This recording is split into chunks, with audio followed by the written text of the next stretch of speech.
اور جس شخص کو اللہ ہدایت دے وہی ہدایت یاب ہے، اور جن کو گمراہ رہنے دے تو تم اللہ کے سوا ان کے رفیق نہیں پاؤ گے۔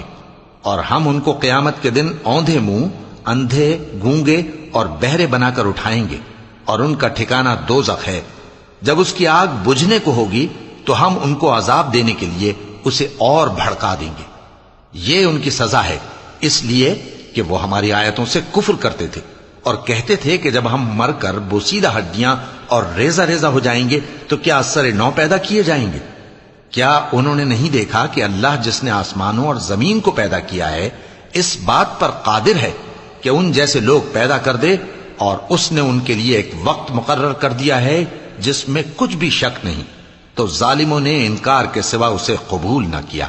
کہہ دو کہ اگر میرے پروردگار کی رحمت کے خزانے تمہارے ہاتھ میں ہوتے تو تم خرچ ہو جانے کے خوف سے ان کو بند کر رکھتے، اور انسان دل کا بہت تنگ ہے۔ اور ہم نے موسیٰ کو 9 کھلی نشانیاں دیں تو بنی اسرائیل سے دریافت کر لو کہ جب وہ ان کے پاس آئے تو فرعون نے ان سے کہا کہ موسیٰ، میں خیال کرتا ہوں کہ تم پر جادو کیا گیا ہے۔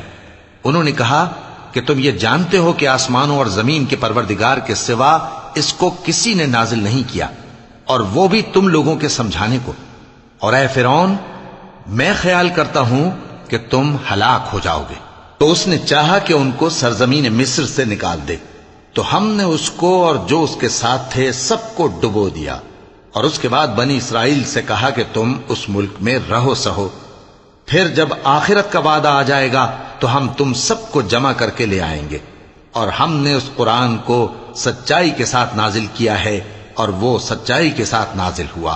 اور اے محمد صلی اللہ علیہ وآلہ وسلم، ہم نے تم کو صرف خوشخبری دینے والا اور ڈر سنانے والا بنا کر بھیجا ہے، اور ہم نے قرآن کو تھوڑا تھوڑا کر کے نازل کیا ہے تاکہ تم لوگوں کو ٹھہر ٹھہر کر پڑھ کر سناؤ، اور ہم نے اس کو آہستہ آہستہ اتارا ہے۔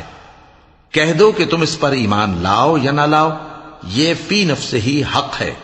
جن لوگوں کو اس سے پہلے علم کتاب دیا گیا ہے، جب وہ ان کو پڑھ کر سنایا جاتا ہے تو وہ ٹھوڑیوں کے بل سجدے میں گر پڑتے ہیں اور کہتے ہیں کہ ہمارا پروردگار پاک ہے، بے شک ہمارے پروردگار کا وعدہ پورا ہو کر رہا۔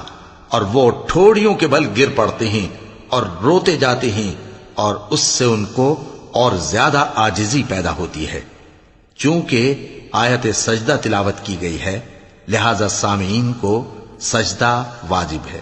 کہہ دو کہ تم معبود برحق کو اللہ کے نام سے پکارو یا رحمان کے نام سے، جس نام سے پکارو اس کے سب نام اچھے ہیں، اور نماز نہ بلند آواز سے پڑھو اور نہ آہستہ، بلکہ اس کے بیچ کا طریقہ اختیار کرو، اور کہو کہ سب تعریف اللہ ہی کو ہے جس نے نہ تو کسی کو بیٹا بنایا ہے اور نہ اس کی بادشاہی میں کوئی شریک ہے، اور نہ اس وجہ سے کہ وہ عاجز و ناتواں ہے کوئی اس کا مددگار ہے، اور اس کو بڑا جان کر اس کی بڑائی کرتے رہو۔